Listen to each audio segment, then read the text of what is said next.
Eh, eh, y así, muchas formas de medir la información. Porque ustedes dicen, ¿qué es información? Bueno, yo les puedo decir una información o el informativo de hoy es 600 casos en el día, qué sé yo. Pero ya llega un momento en que la cantidad de casos y eso no es no lleva tanta información porque ustedes están acostumbrados a lo mismo. Entonces, la información es en sí algo que es nuevo para ustedes.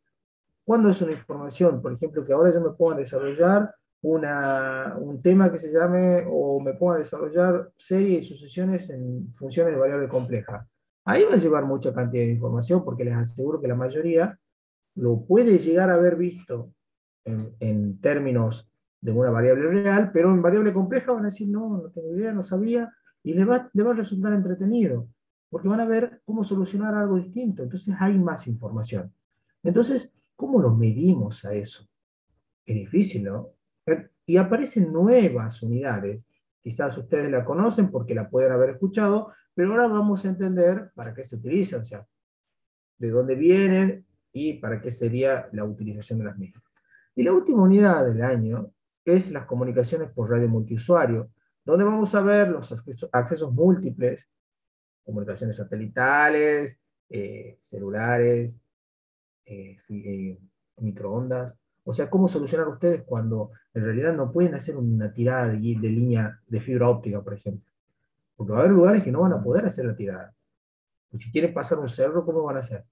Y bueno, utilizamos una guía de onda, utilizamos una microonda y nos vamos hasta un punto, saltamos para el otro, y bueno, ese tipo, o pueden usar satélites, o pueden haber muchas soluciones. Entonces, también lo vamos a ver a grandes rasgos como para que ustedes tengan una idea de qué solución pueden plantear en cada uno de los eventos o sistemas de comunicaciones que a ustedes les toque solucionar o trabajar en algún proyecto. Entonces ya tienen una idea de lo que pueden estar pasando o por dónde buscar la salida. Ya lo demás entraría a una materia que se llamaría Sistema de Comunicaciones 2, que en todas las carreras está, en todas las ingenierías del país está. En la UBA tienen una materia que se llama antenas, otra materia que es líneas de transmisión, otra materia que es guía de onda, y así. Pero bueno, nosotros, no sé qué pasó, nos están achicando, nos sacan, nos ponen, pero bueno, yo trato de alguna manera darles a ustedes eh, una idea general de todo lo que en realidad tendría que ser. Medio de enlace son tres materias, porque ustedes tienen que ver, tienen un laboratorio en la Universidad Nacional de La Plata y en la UBA tienen un laboratorio que es de medios de enlace, otro que es de antenas, otra materia práctica que tienen ustedes de líneas de transmisión, donde entra guía de onda, y donde entran las líneas de transmisiones y cómo ustedes pueden soldar los transformadores de cuarto de longitud de onda, de media longitud de onda, hacen los cálculos, hacen las plaquetas, hacen todo. Entonces ahí aplican el diagrama de Smith que vimos el año pasado y ven en realidad para qué funciona, o cómo adaptan impedancias, o cómo transmiten información. Entonces, esos laboratorios, esas cosas nos faltan, pero creo que de alguna manera yo les estoy dando un gran pantallazo de lo que vendría a ser las comunicaciones para los electrónicos, como para que ustedes después, si necesitan profundizar, lo hacen. En sexto año tendré que estar comunicaciones 2, no sé si este año está, a mí no me hablaron nada, no está, pero bueno, por lo menos vamos a llegar a ver lo que a ustedes más les podría hacer falta.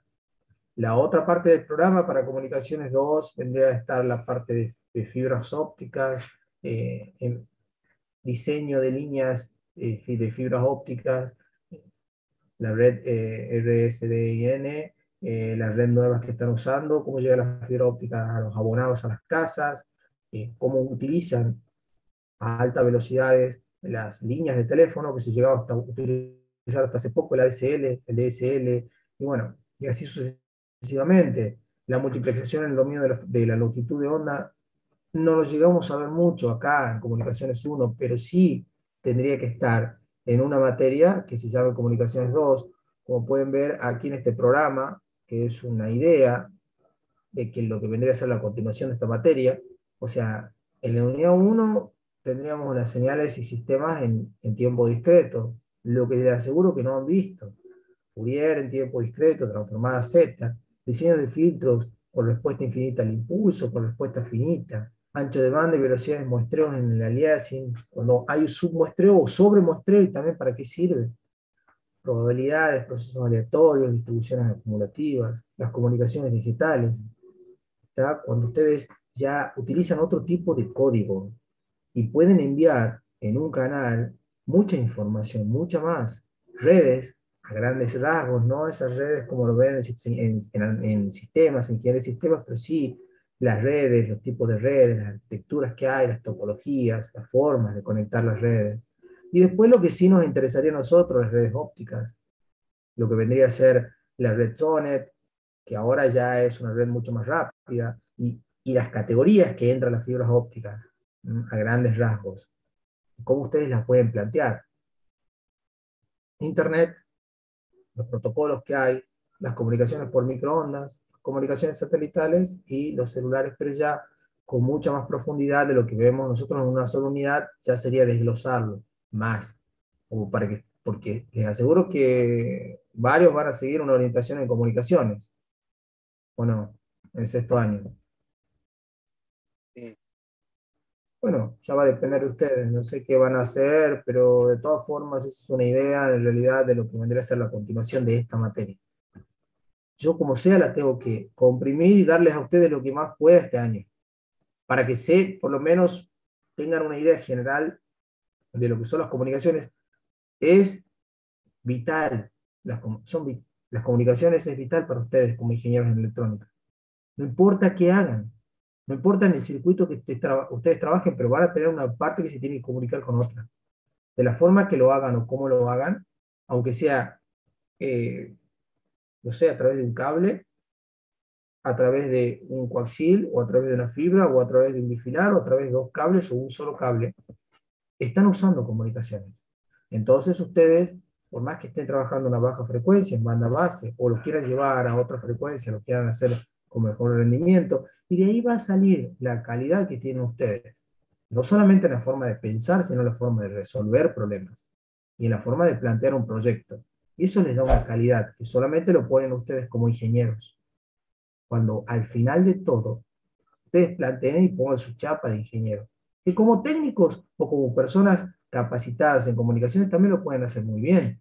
Pero siempre el ingeniero tiene esa pequeña ventaja sobre el técnico, sobre el que trabaja, sobre el que le pone un plus. Por ahí ustedes dicen, sí, bueno, yo sé más que el ingeniero aquel, yo soy técnico, hago esto, esto otro, sí, pero siempre falta algo.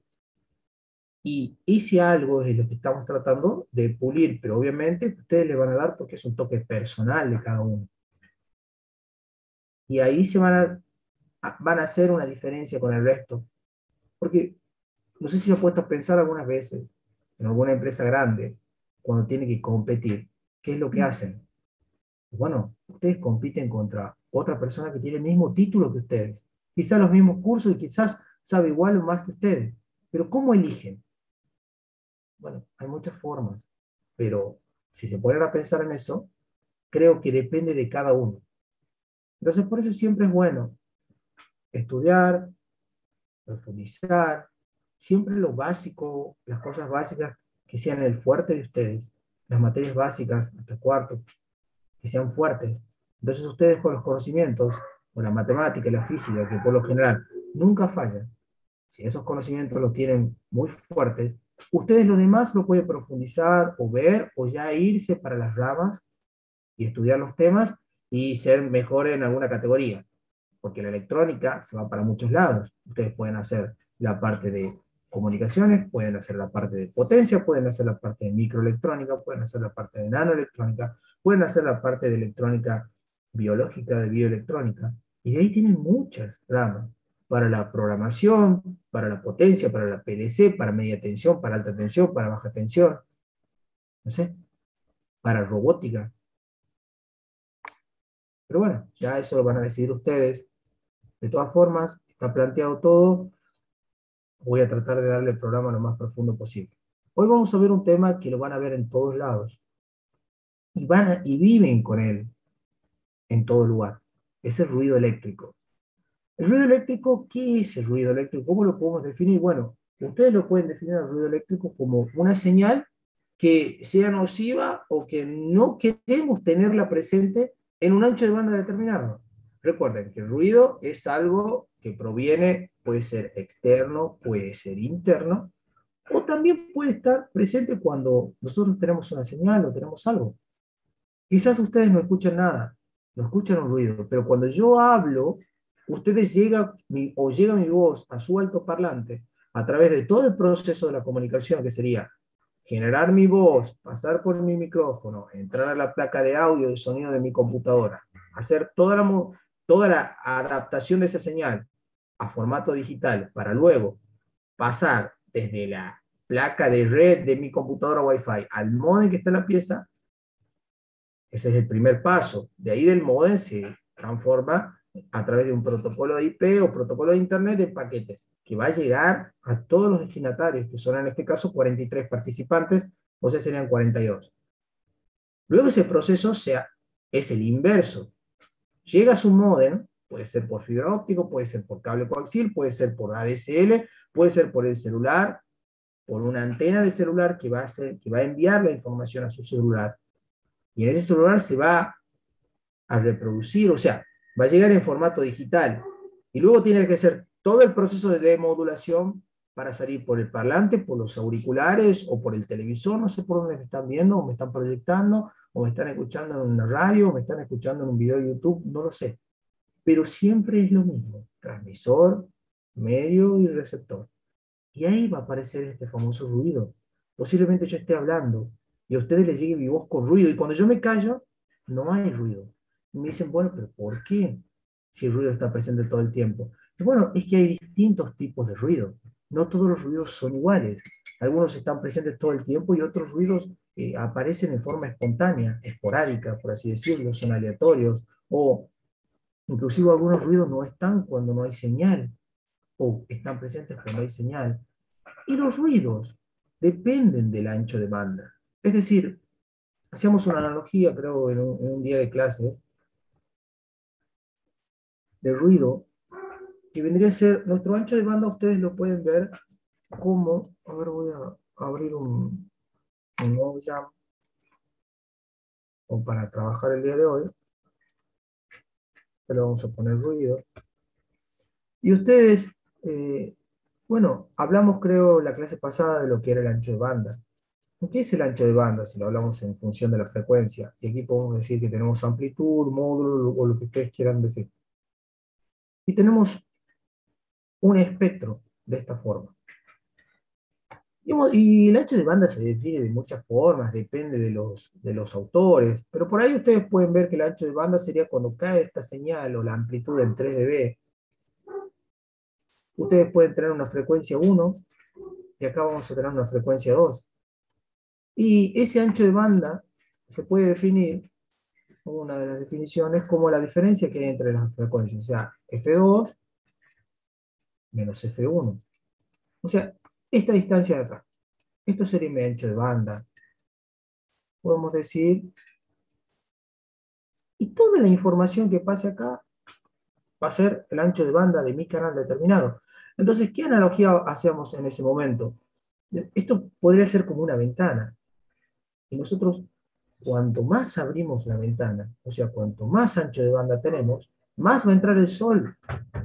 Si nosotros vamos cerrando la ventana, menos va a entrar el sol. Obviamente descontemos la difracción, la refracción y todos esos fenómenos que ocurren en un borde puntiagudo por cualquier, por ejemplo, por el fenómeno de Huygens o lo que sea. Descontemos eso, hagamos de cuenta que es recta la luz o pasa recta. Si hacemos esa analogía, nosotros cuando aumentamos el ancho de banda vamos a tener más ruidos. Porque hay ruidos que es algo externo que nos aparece aquí. O sea que nuestra señal puede estar tranquilamente en este lugar y nosotros podemos tener ruido. Y, y si hay un ruido que va a aparecer a otra frecuencia determinada y nuestro ancho de banda no tiene nada que ver, poner que tengamos un ruido aquí, un ruido de un generador de un motor a 50 Hz o 50 ciclos. 50 Hz porque estamos en frecuencia. Si estuviéramos en omega serían ciclos sobre segundo. Y bueno, acá no va a pasar nada. Acá puede haber un ruido muy grande. Por ejemplo, que un generador nos haga un ruido que tenga una amplitud muy grande a esa frecuencia. Pero si a nosotros no nos molesta, porque nuestro ancho de banda está situado en otro lado, no tendríamos ninguna interferencia. Entonces, es importante siempre analizar o tener una idea de cuándo hablamos de ancho de banda y ruido. Es decir, que si nuestro ancho de banda es relativamente controlado, o sea, nosotros los estamos limitando a un ancho de banda determinado, a medida que lo controlemos ese ancho de banda y no nos vayamos tan lejos o lo abramos tanto al espectro, no vamos a tener muchas interferencias. Y eso es un tema a considerar siempre muy importante. Este vendría a ser nuestro ruido o noise, que está acá, y esto es ancho de banda. Ahora estamos hablando de un espectro, estamos hablando en función de la frecuencia. Por eso es importante estudiar lo que nos permitía pasar una señal del tiempo a la frecuencia. ¿A través de qué? De la transformación, que puede ser la transformada de Fourier para obtener nuestra señal en función de W o de F, o la serie de Fourier. Recuerden, si es nuestra serie de Fourier, nuestro espectro ya sería discreto, pero si es una transformada de Fourier, nuestro espectro ya es continuo. Y esas son diferencias que ustedes seguramente ya la saben o ya la tienen en cuenta porque han resuelto el trabajo práctico número 2 o están trabajando para resolver ese trabajo práctico. Entonces, el ruido eléctrico se puede dividir en categorías de ruido. Hablando, tenemos en grandes categorías el ruido no correlacionado y el ruido correlacionado. Esas categorías de ruido nos dicen que el ruido no correlacionado no depende de la presencia de señal. Es decir, que yo puedo, por ejemplo, me callo ahora, estoy callado, no emito ninguna palabra, ninguna letra, nada, y ustedes escuchan un ruido, como cuando se pierde la señal, pero escuchan ese ruido de fritura, a veces en la radio, o escuchan una descarga, que ahora ya no es tan común, porque por lo general los artefactos o los elementos que utilizamos ya están, más que nada, filtran ese tipo de ruido, o la transmisión ya es más digital, y ya al ruido ese ya queda como por debajo. A ver, como que ustedes cuando hacen una digitalización de una señal, ¿se acuerda que teníamos los cuantos? Decíamos, tenemos el cuanto uno 2 ya lo vamos a ver cuando veamos PCM, por ejemplo, que tengamos 4 cuantos. Tenemos el cuanto uno el 2 el 3 y el 4. Y acá también, pero en forma negativa. El menos uno el menos 2 el menos 3 y que tengamos una señal. Por ejemplo, la primera señal es el amarillo. Bueno, que sea una señal que sea de esta forma. Si ustedes la van a cuantificar, bueno, dicen, bueno, tomo el valor a esta señal, me mantengo. Hasta otro instante de tiempo, que esto está en función del tiempo. Cuando pasa el tiempo, ponerle que tengamos el tiempo uno 2 3 4 5 6 7 Y en otro instante de tiempo, o sea, se va a mantener ese cuanto en ese valor. Ahora, en este instante de tiempo, tomo una muestra. Bueno, esta señal pasa ese umbral, ya se pone aquí, y se queda en ese cuanto. ¿Hasta cuándo? Hasta que tomo otra muestra. Ahí se mantiene igual, digamos que está en el mismo lugar, pasa hasta otra muestra, pero que ya es negativo, por que esté en el cuanto 2. Y ustedes van, y de esta manera, vuelve la señal, la van como digitalizando. En este punto la señal ya puede ser positiva, puede estar aquí, hasta este valor, después va a subir, hasta el 3, ponele, está entre el 3 y el 4, hasta este valor, después se va a bajar, y así ustedes la van siguiendo. No sé, un ejemplo. Pero eso sería un nivel de señal o de información. Esto tiene una amplitud determinada, puede ser mi voz, o una canción, lo que sea. Pero el ruido, por lo general, anda por acá. Y es aleatorio, y es así. Ponele. Un ruido así como de fritura. Y los sistemas digitales, ya eso no lo toman porque miran dónde está el cuanto. O ponele que tomemos un cuanto un poquito más chico, uno por acá. A esto lo podemos obviar. Por lo general ustedes ya no lo escuchan tanto. Antes se lo escuchaba mucho en las radios, porque los sistemas son analógicos, porque el ruido lo amplificaban con un transistor, con una válvula, con un tubo al vacío, lo que se usaba antes, pero ahora ya no, ese prácticamente lo borran, no lo escuchan, pero está presente, existe. Y eso se llama un ruido no correlacionado, porque no tiene nada que ver con que esté la señal o no. Son ruidos que vienen de forma externa a la señal. Y entre ellos tenemos el ruido externo. O sea, otra categoría dentro de los ruidos no correlacionados. Ahora, cuidado, vamos a hacer este bosquejo. Ruido en forma general. Dentro del ruido tenemos dos grandes ramas. El no correlacionado, o sea, el que no depende de la señal, y el ruido correlacionado. O sea que sí depende. Y de ahí, bueno, ahora estamos entrando en otra rama. Dentro de los no correlacionados tenemos el externo. Vamos a ver los internos, etcétera. Pero así estamos haciendo las categorías del ruido. Dentro del ruido externo tenemos ruido atmosférico, o sea, un ruido que se genera en la atmósfera, por ejemplo, una electricidad estática. ¿Vieron que hay veces que ustedes sienten esa atmósfera como que está estático o que está muy seco? ¿Les ha pasado alguna vez? Sienten el clima muy seco, muy estático, que andan caminando o lo que sea y tocan una puerta o algo, una pequeña descarga, porque hay en la atmósfera eso. En la atmósfera, ustedes inclusive dicen, bueno, pero ¿cómo puede ser que me dé un chispazo siempre que ando y toco algo? Y bueno, recuerden, ustedes van caminando, las zapatillas tienen fricción, tienen goma, ustedes están generando un rozamiento, ustedes se están cargando, y bueno, tocan algo y producen una descarga y hay una pequeña chispa. Ustedes pueden hacer una prueba algún día, se frotan, por ejemplo, la cabeza con algo, con peine, con algo, y apagan la luz y se sacan el buzo, o sacan la remera, y empiezan los chispazos. Bueno, hay descargas. Y eso es una electricidad estática, y eso es una especie de ruido, porque en nuestro sistema no sabemos cuándo vamos a recibir una descarga, o no sabemos cuándo va a pasar algo de ese tipo, o un rayo, o una descarga, o alguien prende un fluorescente, o alguien enciende una máquina eléctrica, el microondas puede ser, o salta una llave, o prenden un ventilador de esos viejos, y eso genera armónico, y a la línea le meten un pico de corriente y algo pasa. Seguramente les ha pasado, algunas casas tienen sistema monofásico, una fase, y prenden muchas cosas, prenden el lavarropa y empiezan las cosas que ustedes por ahora, no, quizás no lo sabían, quizás sí lo saben, quizás lo saben mejor que yo, pero comienzan las anomalías y son ruidos.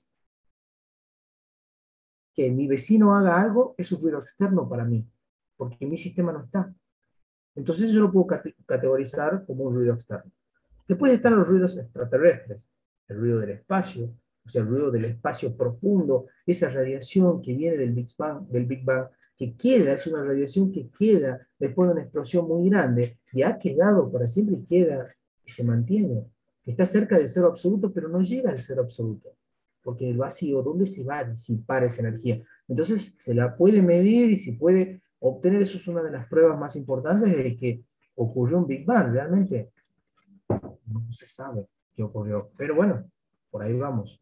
Después tenemos el ruido solar, o sea, el ruido que genera las tormentas solares, la radiación solar. El sol no siempre emite a la misma cantidad de energía todo el tiempo. Recuerdo que el sol es un pulsar, es una estrella de neutrones, y hay fusión nuclear, fisión de núcleos, los cuales se están moviendo constantemente, porque el Sol no puede estar generando esa cantidad de energía estáticamente. No hay ríos de plasma a una temperatura infernal, cerca del 1.000.000 de grados Celsius, que esa radiación que está emitiendo llega a la Tierra de alguna manera, pero nosotros tenemos una protección. ¿Y cuál es la protección de nuestra? ¿Ustedes saben cuál es la protección? La de la Tierra. Capa de ozono. Es el campo magnético. Lo que estudiaron en medios de enlace. El campo magnético. O sea, el campo magnético sale del polo norte y entra al polo sur. Ponle que sea así. Porque no puede haber un monopolo magnético. Son siempre dipolos. Y esto, digamos, cuando viene la tormenta solar o lo que venga, se va, digamos, nos protege. Pero no está demostrado qué es lo que produce la aureola. Pero bueno, dicen que es eso, pero en realidad no es eso. No está demostrado que el campo gravitacional, o sea, el campo magnético, sea lo que produce las auroras boreales. Pero digamos, hay una relación muy grande con las tormentas solares a las aureolas, pero se producen de una manera que nadie sabe en realidad porque no es una demostración puntual, pero sí se está viendo ahora últimamente que estos campos están rotando. Y bueno, creo que nosotros no lo vamos a ver, pero creo que si llegan a rotar, o sea que si el polo norte cambia de posición al polo sur, sí va a pasar algo. No sé exactamente qué, pero creo que va a ser distinta la Tierra, digamos, de la que conocemos hoy. Y después tenemos el ruido cósmico, o sea, ruido que pueden venir a través de rayos gamma o púlsares que hay, que son estrellas que están emitiendo una radiación muy grande, de una intensidad muy alta, porque nosotros estudiamos, ¿ustedes han visto Física 3 el año pasado? Ah, no, no tiene Física 3, se llama otra materia, ¿verdad? Física electrónica, por ejemplo. Física electrónica. Bueno, en Ok. física electrónica, ¿qué veían? Y tienen que ver, vieron rayos X, rayos gamma, radiación de cuerpo negro, vieron las constantes Boltzmann y todo eso, Sí, Sí, desintegración y profe. todo. Bueno, entonces, ese Sí. tipo de radiación, los rayos más fuertes son los rayos gamas, los que emiten estrellas que quizás están muy lejos, pero son púlsares, o sea, pulsa es un pulso de rayo gamma, pum, que largan y bueno, llega y viaja por todo el espacio y llega. Y eso es una radiación muy fuerte. En algún momento puede llegar o no, se puede considerar como un ruido no correlacionado externo. Y después tenemos el ruido causado por el hombre. Nosotros somos una fuente de ruido tremenda. Hola, profe. La Tierra es una fuente de ruido tremenda. Y que ustedes, ese ruido está en 50 ciclos. Es una generación tremenda de 50 ciclos, excepto, bueno, en los lugares que usan 60 ciclos. Pero nosotros también causamos ruido a el exterior. Y después tenemos de los ruidos no correlacionados, hablando de los ruidos no correlacionados, los ruidos internos, que por lo general son los ruidos que nosotros nos interesan más en electrónica. Vendría a ser el ruido de disparo que hay cuando se mueven, obviamente, en los elementos que utilizan el disparo, qué sé yo, puede ser los diodos Schottky, los diodos rápidos o los diodos de efecto túnel. Después tienen el ruido de tiempo de tránsito, o sea, lo que se demora un, un electrón o la partícula. No necesariamente tiene que ser un electrón, porque puede ser un semiconductor, que el movimiento sea a través de los conductores mayoritarios o minoritarios, etcétera. Hay un tiempo que demora. En realidad, cuando conecto algo, ustedes lo ven a una velocidad muy grande en un cable, pero no viaja a la velocidad de la luz, no es un electrón que va de bomba, por así decirlo, de un lugar a otro. En realidad es un movimiento de partículas que lleva la energía. Y no se olviden de algo, ya lo deben haber visto en medio de enlace el año pasado. Si ustedes tienen un generador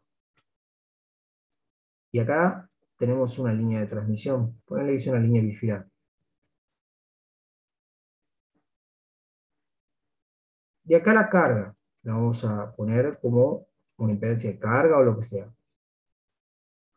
Esto es un generador que tiene una tensión de entrada alterna en el tiempo, porque si no es alterna no va a poder, bueno, sí va a poder circular corriente, vamos a tener tensión, pero recuerden que si a este circuito, ¿cómo lo veíamos nosotros? Como una inductancia distribuida, una resistencia que se genera porque de por sí el cable se calienta, una inductancia, y acá que tenemos en el dieléctrico, una capacidad, una capacitancia de derivación y una conductancia.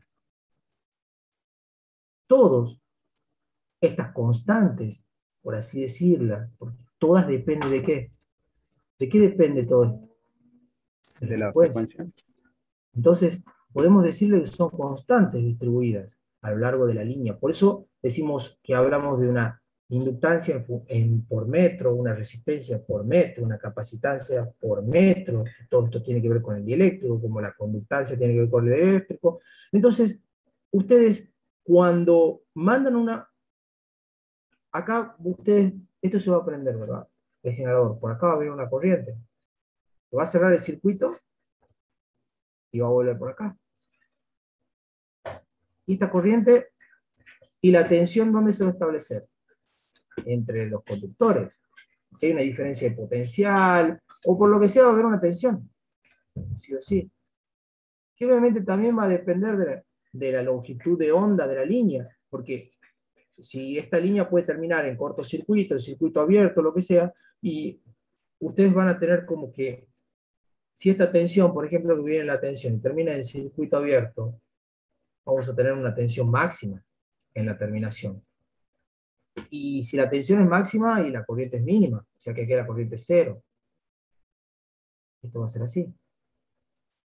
Entonces, entre la relación entre tensión y corriente es una impedancia. Entonces, esto va a ir cambiando, esto va a ir siendo como que en alguna línea puede ser que sea máxima la resistencia aquí, y después se va haciendo capacitiva, capacitiva, por él, capacitiva, capacitiva, hasta que sea una resistencia mínima, y después va a ir, se va a comportar como una inductancia, inductancia, inductancia hasta que vuelva a ser una resistencia máxima, y así la línea de transmisión en sí va a ir cambiando en función de la distancia, en función de la frecuencia. ¿Y nosotros cómo medíamos la distancia? En función de longitudes de onda. Ahora, ¿por dónde viaja la potencia? ¿Por dónde viaja la energía? ¿Por dónde viaja la información? La energía. ¿Por dónde? ¿Ah? Por el aire. ¿Por dónde? Por el medio de transmisión. Por el medio, por acá. Por ahí va la potencia, la energía, lo que sea. Alrededor, entre los cables, alrededor del cable. ¿Recuerdan el vector de Poynting? Lo que sea. Eso viaja. Entonces hay un tiempo de tránsito. No puede ser nada instantáneo. Lo vimos la clase pasada, cuando vemos la transmisión sin distorsión. Siempre hay un delay. No existe nada que sea instantáneo en la electrónica. ¿Está? Y otro de los ruidos importantes es el ruido térmico, el ruido de Johnson, el ruido browniano, el ruido blanco, ruido ¿qué otro ruido más? No sé, el ruido de todo. Y todo el mundo estudió ese ruido. Es el ruido que está presente siempre. Y es un ruido térmico. Pero, ¿en qué momento ese ruido desaparece? ¿Cuándo desaparecería si es un ruido térmico? ¿A qué temperatura?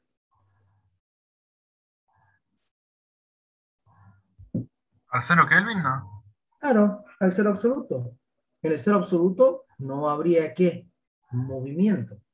El ruido se establece ¿por qué? Porque hay movimiento interno de las partículas. Recuerden, por ejemplo, en el estado gaseoso. Y en el estado gaseoso, cuando veíamos en química 1, ustedes se acuerdan de esa materia, hay movimiento de partículas porque hay temperatura. Pero a medida que bajamos las temperaturas, ya como que las partículas no tienen tanto movimiento. Imagínense ya el cero absoluto. No hay ese movimiento. Entonces, no hay un ruido térmico. Y eso es una de las cosas que, bueno, obviamente en otros temas ya lo van a entender cuando vean superconductores, creo que lo ven en tecnología electrónica, no sé. Pero ya es otro tema para hablar mucho, así que no nos vamos para ese lado. Ahora, ya vemos la categoría de ruido y nos vamos hacia la categoría que nos interesa a nosotros, los ruidos internos y los ruidos que tienen que ver con los sistemas de comunicaciones. ¿Por qué? Como vimos en las primeras Profe, unidades. disculpe si puedo grabar. No, quería interrumpir. ¿Quién es Ocampo? Sí, Ocampo. Ocampo, ¿cuándo va a rendir usted? Graba, graba, pero no lo veo rendir. El viernes lo espero, ¿no? Sí, profe. ¿El viernes va a rendir? Creo llegar. Bueno, bien ahí, me gusta. Me gusta cuando se presentan y están con confianza como Ocampo, que ya debe saber la materia a full. Bueno, acá tenemos entonces en un medio de transmisión, en un sistema de comunicación, tenemos el transmisor, el medio, y pongamos acá un signo de sumatoria y el receptor. El transmisor, ustedes lo vieron, ¿dónde? Electrónica aplicada, después van a ver en aplicada 3, ponerle que electrónica aplicada 3, aquí también, y en sistema de comunicaciones, la materia, todo lo que está en el medio lo vieron en medios de enlace, física 2, física electrónica. Aquí está el ruido. Nosotros lo vamos a desarrollar porque es un tema súper importante. No sé si en otra materia lo ven, pero para nosotros es súper importante porque esto existe para todo. Entonces, nuestra señal, nuestro mensaje está acá. Le llamemos X de T. Aquí vamos a recibir nuestro mensaje, pero lo vamos a llamar X, no sé, apóstrofe o lo que sea. No me acuerdo cómo es el nombre de este carácter, pero ya es distinto. ¿Por qué? Porque esto llega con ruido. Llega atenuado. Llega desfasado, etc. Y todo eso lo vamos a analizar. O sea, no es la misma señal. Tenemos que buscar de que nuestro receptor sea inteligible. Entonces nosotros podemos representar si es auxilio o hola, está todo bien. Es importante eso. Demasiado importante para los sistemas de comunicaciones. ¿Qué manera nosotros necesitamos una forma en la cual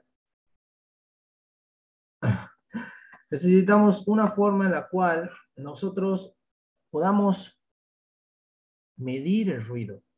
Porque usted me dice, bueno, sí, profe, todo lo que usted quiere es teórico, pero ¿cómo hago para analizar el ruido? ¿Cómo hago para discernir el ruido? ¿Cómo hago de alguna manera para, en nuestro análisis de ingeniería, toda la vida, qué le enseñaron a ustedes? Plantear un circuito, lo que sea, en un papel o en un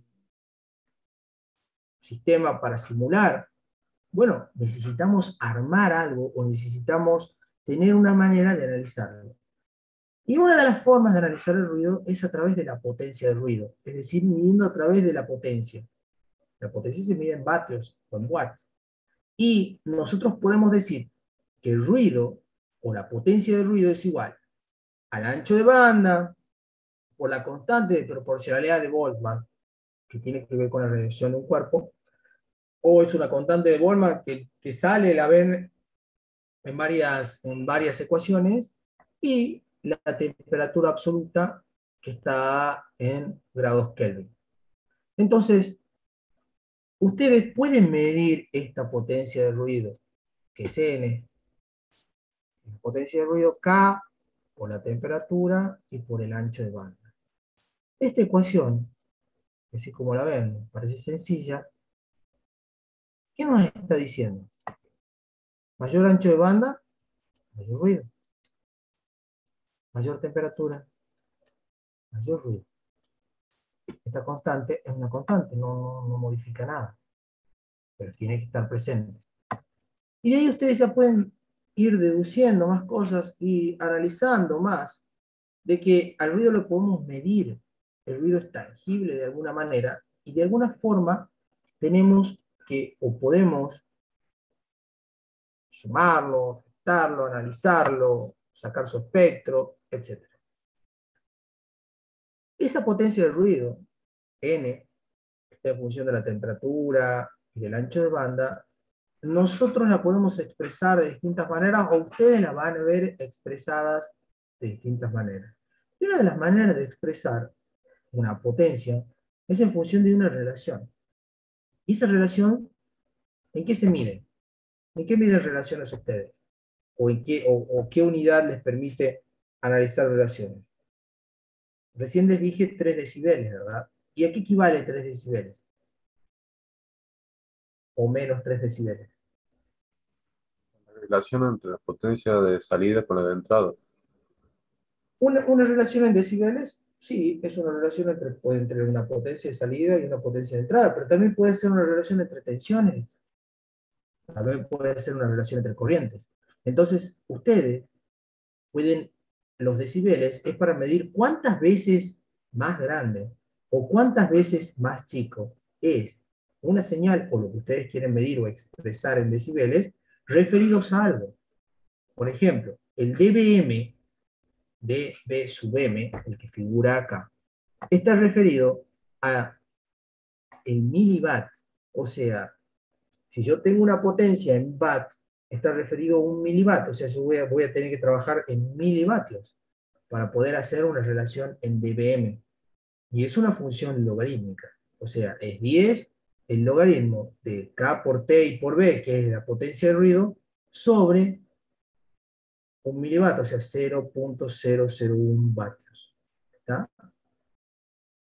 Y esa potencia de ruido en dBm también la puedo expresar como 10 el logaritmo de la constante de Boltzmann por la temperatura sobre 0.001 más 10 el logaritmo del ancho de banda.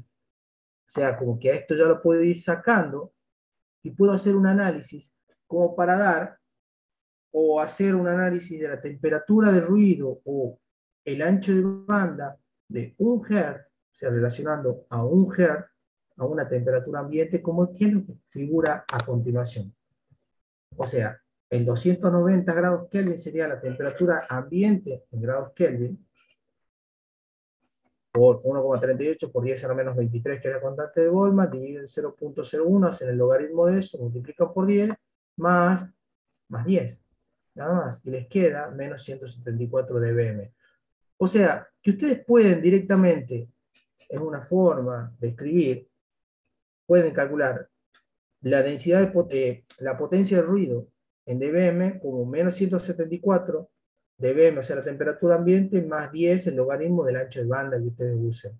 Entonces ya como que, si lo expresan al ancho de banda, ya directamente, si ustedes saben el ancho de banda, se pueden ir dando una idea, restándole menos 174 dBm, que sería lo que sería la potencia de ruido a la temperatura ambiente, hacen como relaciones más sencillas para el análisis de ruido. Entonces se pueden ir dando una idea de cómo les va a afectar el ruido a su sistema de comunicación.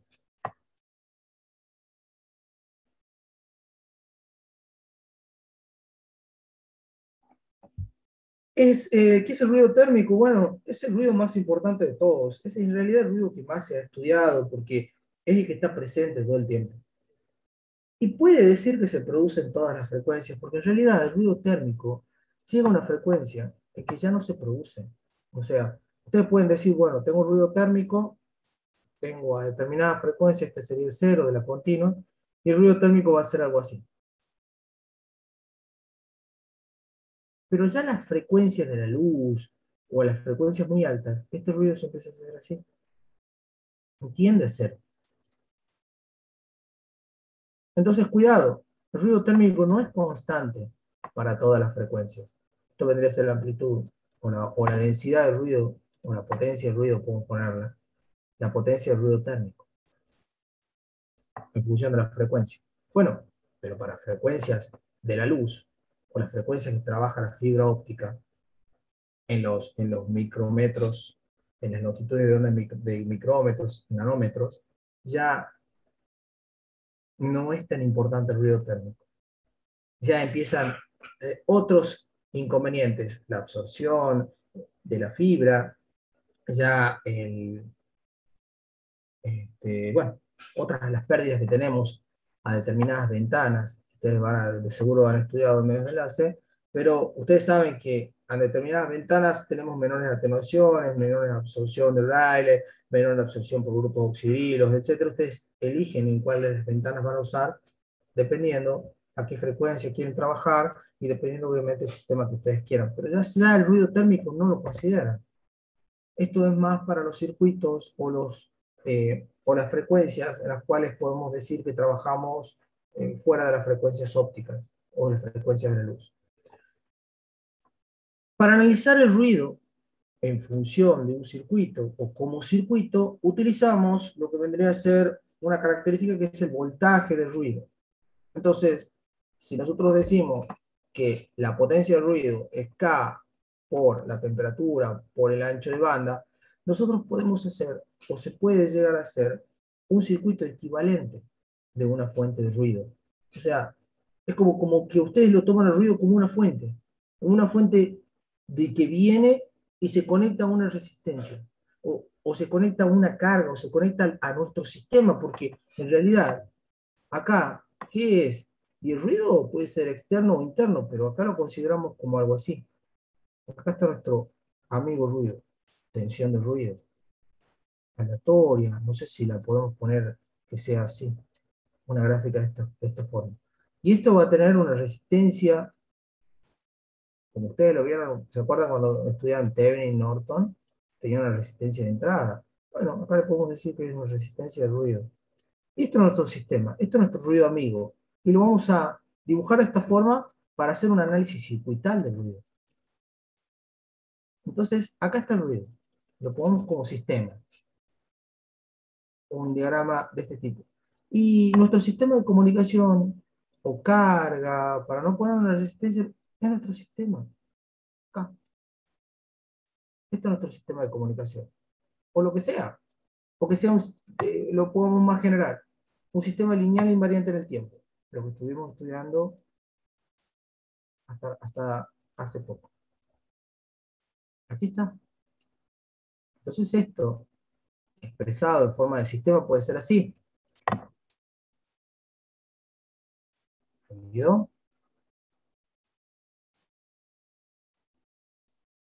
Conectado a nuestro sistema LTI.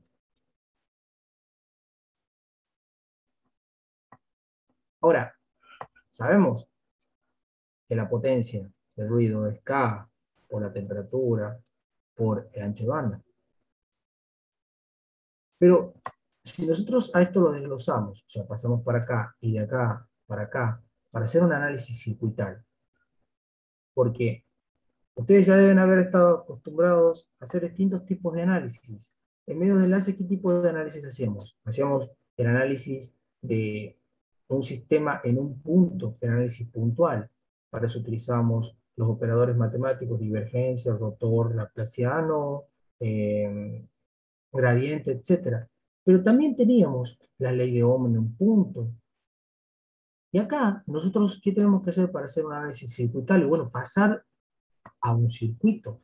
O sea, hacer como que el ruido es una fuente de tensión aleatoria, no sabemos la forma que tiene, no es senoidal, pero sí tiene un valor medio cero, porque estadísticamente, haciendo una distribución de probabilidad mediante la campana de Gauss o mediante cualquier otra función de distribución de probabilidad, ustedes pueden ver que el ruido térmico tiene un promedio cero, o sea, como que va a ser tantas veces positivo como negativo en una tensión de referencia o lo que sea, pero a la larga va a tender a tener un promedio cero. Entonces, lo vamos a explicar, lo vamos a expresar como una fuente de tensión con una resistencia interna, que es lo que está acá. Donde, si nosotros hacemos o utilizamos el criterio de la máxima transferencia de potencia, o sea, que para que esta fuente de ruido, toda la energía que genera llegue a nuestro sistema o a nuestra carga R, la caída de tensión que tiene que haber en esta resistencia tiene que ser la misma que la otra. O sea, como que estas dos resistencias tienen que ser iguales. Como que hay una adaptación de impedancia aquí en esto. Tiene que haber una adaptación de impedancia para que toda la transferencia de energía sea máxima. Eso es lo que dice una de las leyes que vieron en teoría de los circuitos 1, la máxima transferencia de energía. Entonces, si eso se cumple, nosotros de esta relación que es el ruido igual a K, la densidad de ruido, perdón, igual a K por T por el ancho de banda, entonces lo podemos expresar como la tensión esta que cae en una resistencia al cuadrado, porque en realidad la potencia que es tensión al cuadrado sobre resistencia, entonces hacemos esa caída de tensión en esta resistencia al cuadrado sobre la resistencia misma, nos queda que es la caída de tensión y la caída de tensión no es más que la tensión del ruido, porque es la única fuente supuestamente que hay. Bueno, Entonces ahí despejamos, pasamos este 4R multiplicando, y nos queda que la tensión del ruido, si se cumplen esas condiciones, como para que nosotros podamos encajar, por así decirlo, la fuente de ruido con el sistema de comunicación, o nuestra carga, o lo que sea que queremos analizar, porque siempre está el ruido térmico, va a ser, la tensión del ruido térmico va a ser la raíz cuadrada de 4 veces la resistencia, o sea, mi sistema donde estoy ingresando ese ruido, por la constante de Boltzmann, por la temperatura y por el ancho de banda. ¿Está? Esto solamente se da en el caso de que se cumpla la máxima transferencia de energía. Ahora, Profe, una sí, pregunta. ¿El ruido técnico para todas las frecuencias no era constante? ¿Así era? eh, excepto las frecuencias de la luz. Ya ahí ya no, porque ya como que, a ver, eh, a esa frecuencia tan elevada el ruido térmico ya tiende a desaparecer, se de cero. Ya no hay una agitación. ¿Por qué? Porque es tan pequeña la longitud de onda que, que ya la señal pasa entre las partículas donde puedo llegar a excitar como para que se genere un ruido térmico. No sé si me explico. Bien, entonces la máxima es la frecuencia de la luz. Sí, ya a partir de la frecuencia de la luz, ya el ruido térmico tiene cero. Ya después ya desaparece, ya no lo consideramos. Ya no lo tenemos presente. O sea, a las frecuencias ópticas, no sé, puede ser 585 nanómetros, 980 nanómetros, a esa frecuencia ya el ruido térmico no lo consideran, porque no va a ser, ya desaparece, no está presente en el sistema. Ah, bien. Gracias, profe. No. Acá, por ejemplo, en el ejemplo 1.7, pueden ver que un dispositivo electrónico dice funciona a una temperatura de 17 grados Celsius, con un ancho de banda de 10 kHz, y les dice que calculen la potencia del ruido térmico, tanto en vatios como en dBm, o sea, en decibeles referidos a 1 milivatio. Entonces, ¿qué hacen? Bueno, utilizan la ecuación N, que es K por T por B, y de ahí tienen la temperatura que está dada en Kelvin. O sea que ustedes tienen que pasar los grados Celsius, le tienen que sumar los 273, que es el cero absoluto en Kelvin. Y de ahí les quedan, de ahí vienen estos 290 que figuran acá. ¿Está? Que sería una temperatura de 17 grados, una temperatura ambiente, pero eso sería para la gente de los anglosajones. Nosotros, ¿qué temperatura ambiente? ¿Qué sería temperatura ambiente acá en Tucumán? 25 grados, ¿no? Un poco más. ¿Cuál sería la temperatura promedio? Nosotros nunca tenemos 17 grados. No, sí, 25, sí. Claro, algo así. Entonces, eso obviamente es para la literatura anglosajona o de Estados Unidos. Bueno, el ancho de banda lo tiene que representar en hertz. Acá está 10 kilohertz, o sea, sería 10 por 10 a la 3, o sea, 1 por 10 a la 4. Y hacen el producto, les queda, miren, 4 por 10 a la menos 17 vatios. No se van a poner a expresar eso en vatios ustedes. ¿Qué hacen? Lo expresemos en dBm, entonces ponemos 10 por el logaritmo de 4 por 10 a la menos 17 dividido en 0.01. Y les quedan menos 134 dBm. ¿Verdad? Que es una expresión un poco mejor, porque si ustedes se ponen, no sé si ustedes vieron alguna vez algún sistema de comunicación, las características que tiene o en un sistema de sonido, de audio, y ustedes pueden ver las expresiones y ven algunas referencias que le dicen, bueno, tienen un ruido de tantos decibeles o tantos dBm, o si alguna vez escucharon de que a cierta cantidad de decibeles su oído puede llegar a explotar, y, y ustedes dicen, bueno, ¿por qué es el decibel? ¿O por qué usan esa relación? ¿Y por qué es mejor expresar eso? No se van a poner a decir, bueno, este equipo tiene 5 microvolts en microvatios o nanovatios o 4 por 10 a la menos 20 vatios, no. Es más complicado, es mejor expresarlo como en decibeles referidos a 1 milivatio. Pero siempre tienen una referencia, un punto en el cual ustedes van a hacer la referencia, un punto donde ustedes van a medir. Entonces, ¿qué hacen? Ya lo van a ver en medidas 2, seguro lo están viendo en medidas 1, capaz que no lo ven. Ustedes cuando tienen puntos de referencia, calibran los equipos, se sientan y ponen el osciloscopio, ponen su equipo y ponen todo y dicen, bueno, ¿cuál es la referencia del manual? Tantos voltios, tantos decibeles, tantos vatios, ¿eh? Lo calibran y lo dejan ahí. ¿Ya han utilizado osciloscopio alguna vez ustedes? Sí, No. Bueno, por ejemplo, el que haya usado o no. En el osciloscopio hay una punta, un pequeño tornillo como agujereado, donde están las partes de calibración, ¿verdad? Y ustedes calibran la punta del osciloscopio para saber si está bien, si hay alguna atenuación o si está por 100, por 1000. No sé si alguna vez se le vieron que tiene una punta que atenúa por 100 y por 10 o por lo que sea, y ustedes por ahí no la ven a la señal y es porque está eso tocado. Entonces, ustedes van y calibran, a todos los equipos lo tienen que calibrar. Cuando ustedes llegan a una calibración y el equipo está calibrado, ahí recién empiezan a hacer las mediciones. Entonces ya tienen una referencia, es necesaria una referencia. No pueden ustedes no trabajar sin referencia. Entonces, de esa manera ustedes pueden analizar los sistemas de comunicaciones. No solo los sistemas de comunicaciones, audio, video, lo que les toque.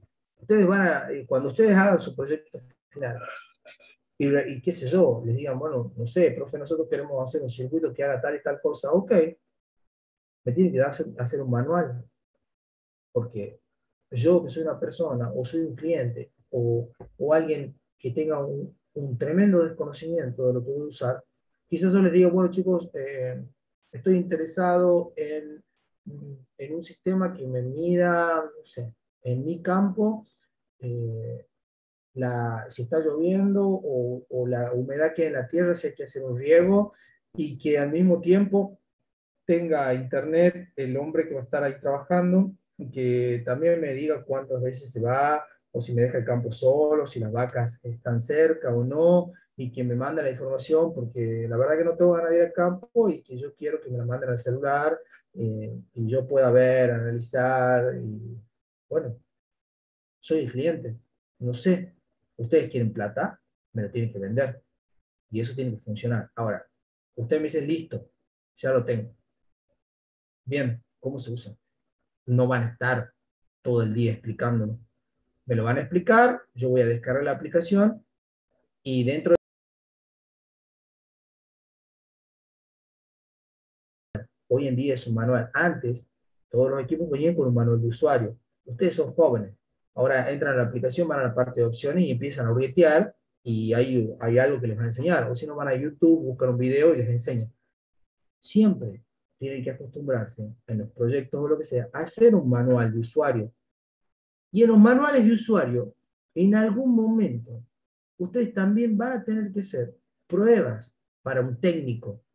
Porque, no sé, yo como ingeniero hago un diseño y le voy a dejar a un técnico algunas mediciones, a alguien específico, algún electrónico, le voy a decir, bueno, el sistema está funcionando bien si ustedes tiran una señal en estas condiciones de temperatura, presión, humedad, de tantos decibeles a tal lugar, tiene que llegar con tanta potencia y tenemos que recibir con tantos decibeles, con tanto ruido. Entonces, si ustedes lo calibran, el sistema ahí está calibrado. Ustedes, por ejemplo, llegan a utilizar un medidor de radiaciones no ionizantes o medidores muy precisos y lo tienen que calibrar. Y si hay que calibrarlo, y bueno, lo pueden hacer. ¿Qué nos gustaría? ¿Pagar $2000 y mandarlo a Alemania y esperar que vuelva? ¿O hacerlo ustedes? Y creo que les va a gustar hacerlo ustedes. Primero porque es una linda experiencia y segundo porque se consideran capaces, pero necesitan tener una referencia. O sea, decir, bueno, ya lo tengo el medidor encendido. Si yo mido tal cosa, ¿qué lectura me tiene que estar entregando para que esto esté bien? De ahí parte todo esto. Y de ahí también entra mucho ruido. Porque va a haber, cuando ustedes estén haciendo ahora, todavía no he decidido cuál va a ser su trabajo de laboratorio, cómo seguramente van a renegar con el ruido. Y ustedes van a hacer mediciones. Y van a tener que saber qué ruido, si lo que están midiendo es ruido o si lo que están midiendo es señal. Y ojo, porque por ahí las cosas se pueden llegar a complicar. Entonces ustedes ya tienen que estar vivos en ese tema, o por lo menos ya decir que están advertidos. ¿Está? Cuando vean algo raro dicen, uy, ¿esto qué es? ¿Ruido o qué estoy haciendo? Bueno, son cosas que pasan. Después, el voltaje eficaz del ruido, es decir, el voltaje real es eficaz que llegaría acá, es la raíz cuadrada de los valores de 4 por 10 al menos 17 por 4 y por 100, que en este caso sería el valor, y de ahí hacemos la raíz y nos queda 0.12 microvolt, o sea que es un valor muy, muy bajo. El ruido es muy pequeño, muy chiquito, o sea, esto por 10 a la menos 6 voltios. O sea, falta 1, 2, 3, 4, 5, 6 ceros antes de 1 volt. Hay que tener algo muy preciso para poder medirlo o analizarlo. Hasta ahora se va entendiendo.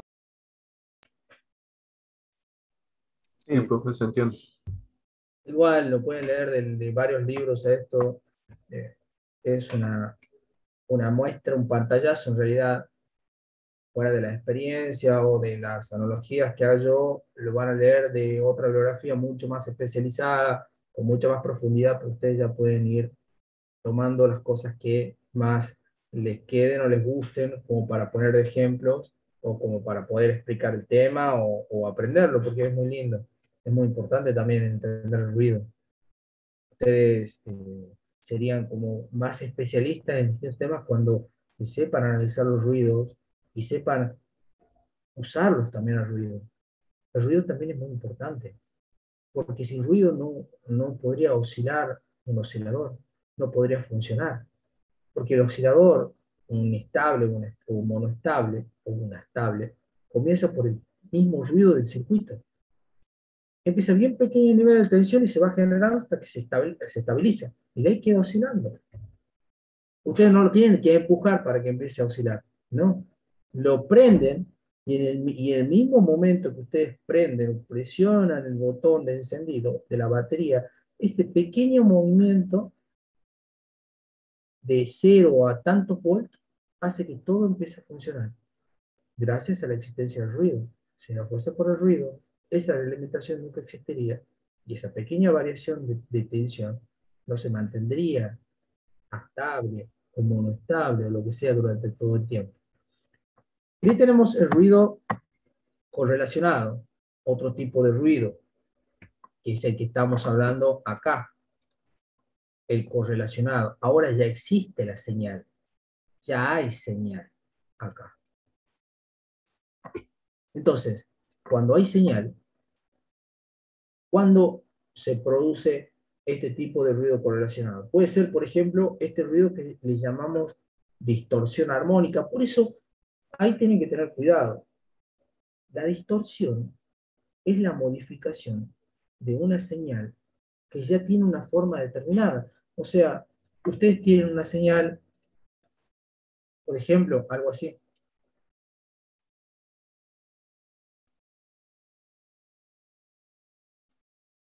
No ha salido muy bonita, pero la idea es era que sea triangular en el tiempo. Y esta señal que se llame GDT. Y si se distorsiona un poco, por ejemplo, que le falten algunas armónicas, ustedes saben que si yo hago una sumatoria de muchas armónicas se va a parecer a esto. Pero si yo le empiezo a quitar armónicas, ¿qué va a empezar a pasar? Ustedes que ya han estudiado serie de Fourier. Me va a empezar a deformar, ¿verdad? No va a ser, va a tender a esa, pero capaz que sea algo así, por ejemplo.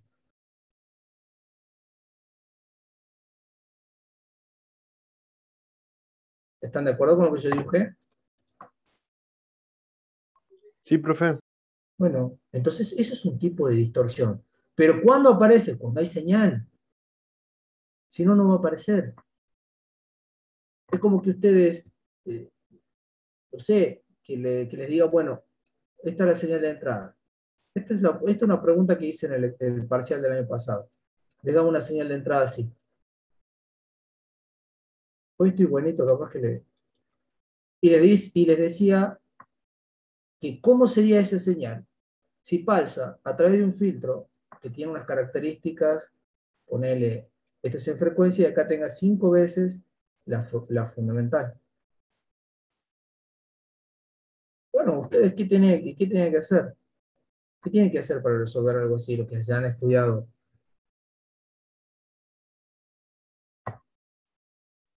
¿Cómo sería la señal de salida? Más o menos, si ustedes están viendo, primero que esto no podemos resolver, ¿por qué? Uno, ¿en qué función está? El tiempo Del tiempo y otra de la Claro, frecuencia. y otro la frecuencia. Entonces, ¿qué tengo que hacer primero? Para entender, para tratar de llevar la solución. ¿Cómo? Transformar. Transformar. Bueno, puedo hacerlo una transformación. Como este es periódico, es una serie. Y bueno, y la veo cómo quedaría. Capaz que me queda algo así, no sé. Y ahí veo. Esta va a ser mi primera, esta va a ser mi segunda armónica.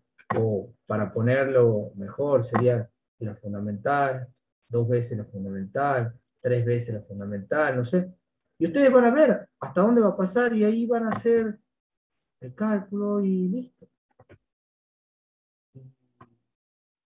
Y ahí hay un análisis, pero eso ya está en la frecuencia.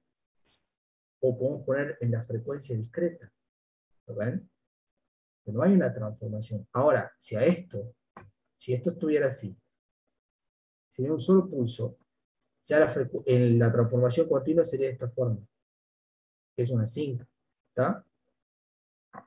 Y esta podría ser una sinc pero discreta, o sea, esto podría ser así, esto vendría para acá abajo, esto volvería a subir, ¿sí? Y la envolvente de esa señal puede ser algo así, pero en forma discreta. O sea, la distorsión se va a presentar, va a existir, en el momento que ustedes tengan señal. ¿Y cómo la podemos hacer? ¿Cómo la podemos medir? ¿Cómo la podemos utilizar? O lo que sea, a través de unas relaciones. O sea, una de las relaciones más importantes que ustedes van a estudiar es el THD, o sea, la distorsión armónica total. De Total Harmonic Distortion, es lo que dice ahí. Armónico en inglés es con H. Entonces, el porcentaje, eso se mide en un porcentaje. ¿Por qué? Porque es una relación que hay entre la suma cuadrática de los voltajes eficaces, ojo, de las armónicas superiores a la fundamental con respecto a la fundamental. Entonces, ¿ustedes qué tienen? Acá van a ponerle una señal y acá va a ser la continua. No es fundamental porque la frecuencia es 0. Acá ponerle que sea la fundamental. Y acá primero que tenemos que hablar en tensión eficaz. O sea que si sería una senoidal sería sobre raíz de 2. Y acá nos va a aparecer la segunda armónica, la tercera, ¿sí? La cuarta, la quinta. Todo en función de la frecuencia. Lo pongamos en hertz. Esto es eficaz en volts.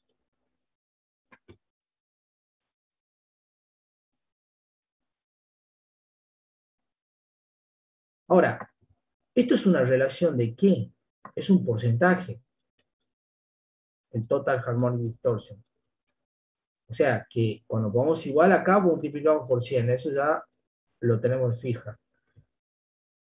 ¿Qué nos está diciendo? Es una relación entre las tensiones eficaces superiores a la fundamental. O sea, va a entrar esta o la que esté presente. Pero es una suma cuadrática. O sea, la raíz cuadrada de el voltaje de la segunda armónica al cuadrado, más eficaz, obvio. El voltaje de la tercera armónica al cuadrado, más puntos suspensivos, todas las armónicas que aparezcan, sobre la fundamental, como aparece acá. ¿Está? Sobre la tensión fundamental. El valor eficaz. Eficaz, ¿no? ¿Mm? Esa es la distorsión armónica total. Como lo pueden ver ustedes ahí.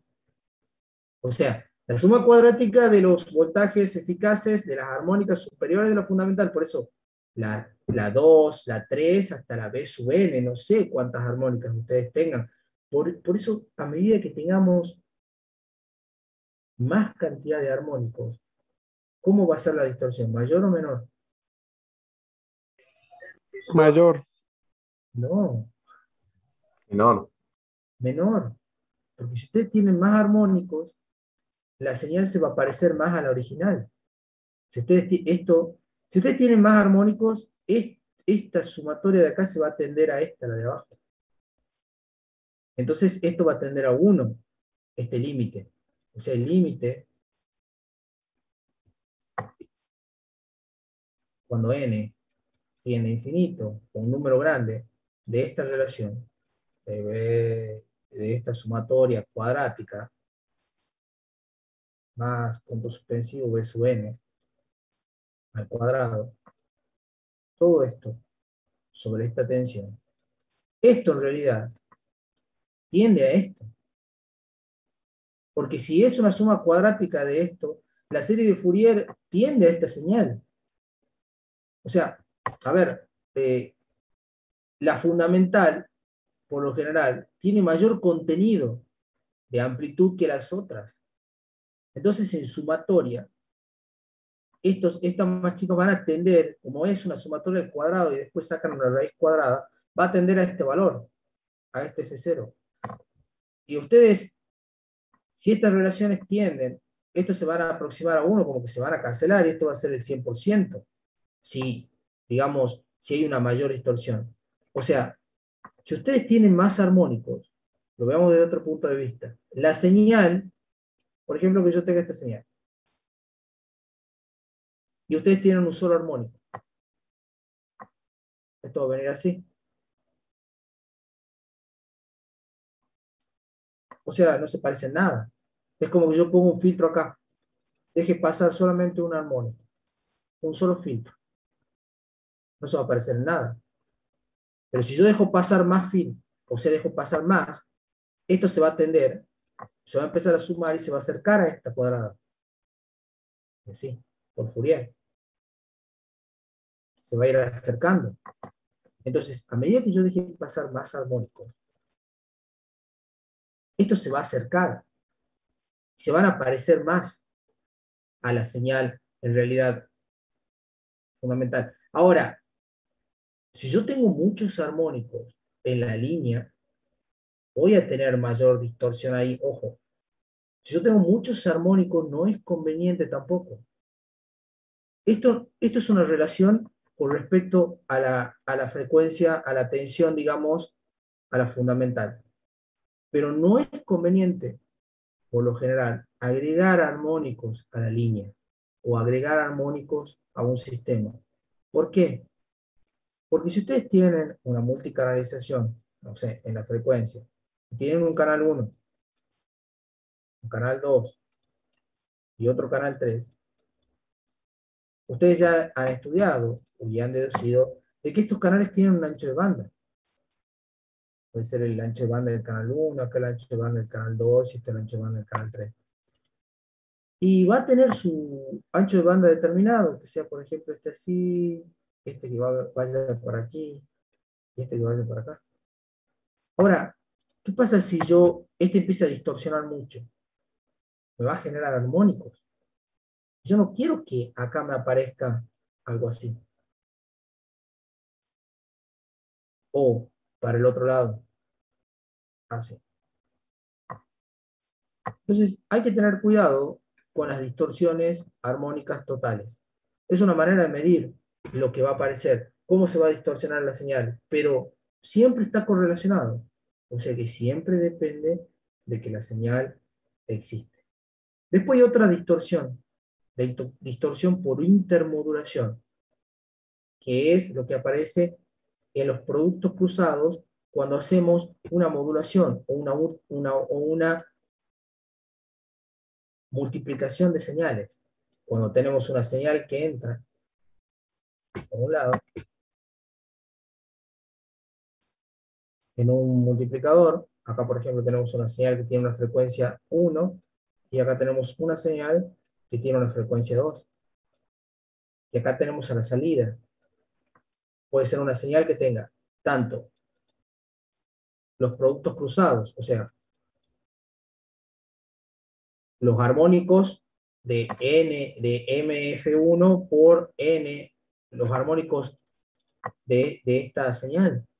Porque este F1 puede ser una señal cualquiera y esta puede ser una senoidal, una triangular, una cuadrada, lo que sea, va a tener n armónicos y la otra va a tener m armónicos.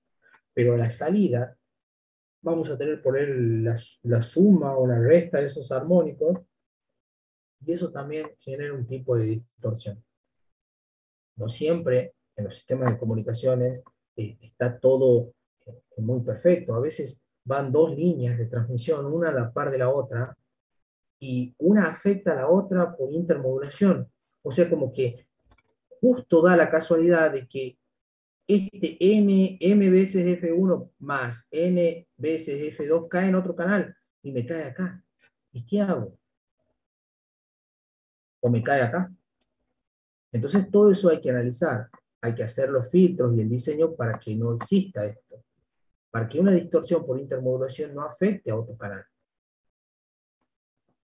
Y vamos a ver ahora un ejemplo de lo que vendría a ser la distorsión armónica. Dice, determinar la segunda, tercera y duodécima armónica de una onda repetitiva de 1 kHz. O sea, es una onda cuadrada o una onda cualquiera que se repite en 1 kHz, o sea, periódica.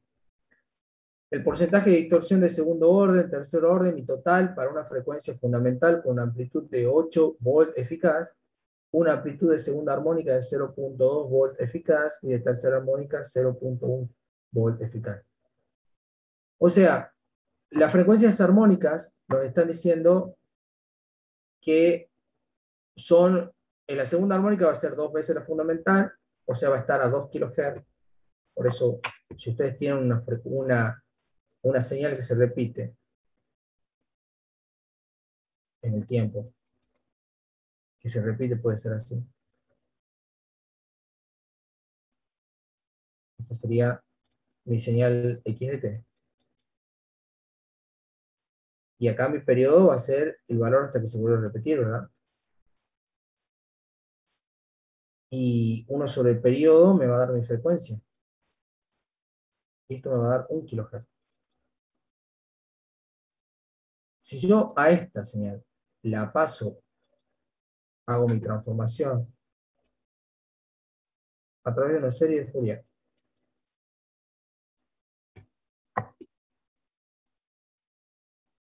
Voy a tener en función de la frecuencia, acá voy a tener la continua, que sí tiene un valor, porque el valor medio de acá no es 0, ¿lo ven?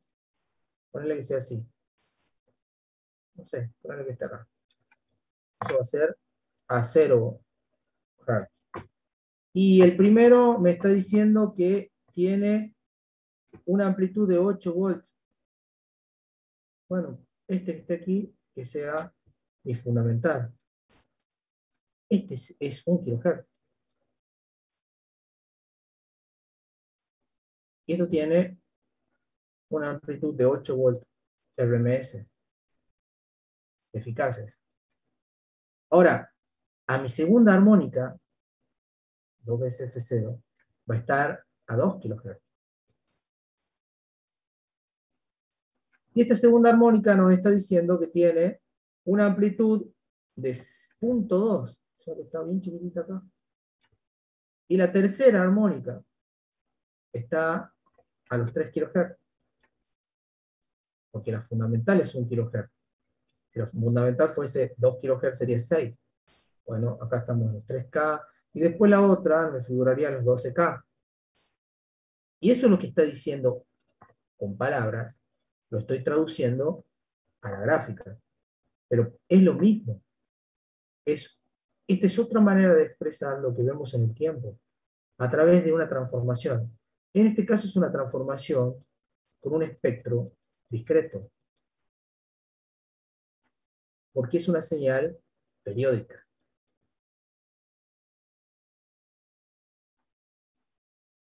Y utilizamos nuestra herramienta, que sería la serie de Fourier, para poder pasar del tiempo a la frecuencia.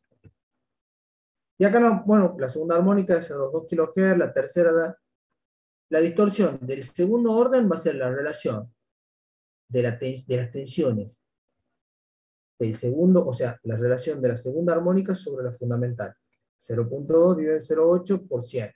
Me da el 2,5%.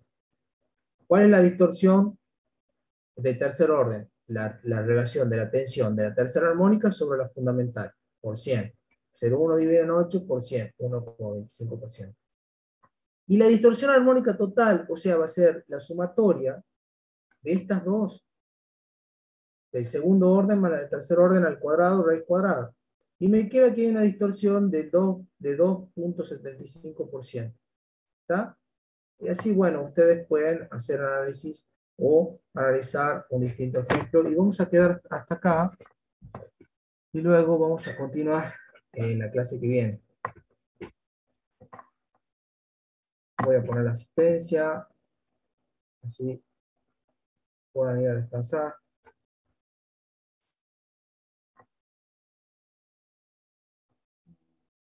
Hoy lunes 17, ¿verdad?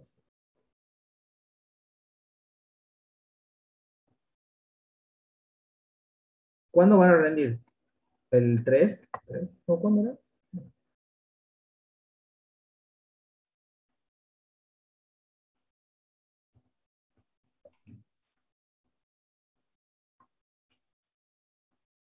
¿Ya han decidido la fecha? El 7 creo que me ha dicho, profe. El 7. Bueno, listo, no hay problema. Parece lunes.